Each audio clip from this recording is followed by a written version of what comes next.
நல்ல காலம் பிறக்குது, நல்ல காலம் பிறக்குது, ஜக்கம்மா சொல்றா. எங்க சாமி குடுகுடுப்பே காணோம். தம்பி இது டிஜிட்டல் காலம், உனக்கு தேவை சவுண்ட் எஃபெக்ட் தானே, இந்தா கேட்டுக்க. அதெல்லாம் ஒண்ணு வேணாம், கிளம்புங்க. தம்பி நீ அவமதிக்கிறது என்ன இல்ல. இல்ல ஒண்ணுதான், கிளம்பு.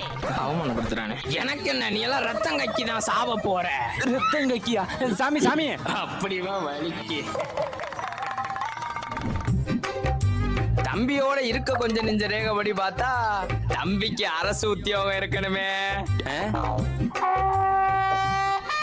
ஆமா, கை வலி, கால் வலி, உடம்பு வலி, தலைவலி, ஏன் மூக்கு வலி முதற்கொண்டுக்கு நம்ம கிட்ட இருக்க இந்த ஒரு மருந்த போட்டீங்கன்னா போதுமா, எல்லா வலியும் சிட்டா பறந்துடும். எவ்வளவுப்பா?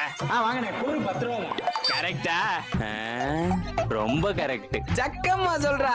தம்பியோட கல்யாண ரேகையை பத்தி பார்க்க போனா இரும்பு மேல போட்ட காந்த மாதிரி எல்லா பொண்ணுங்களும் வந்து தம்பியை ஒட்டணுமே.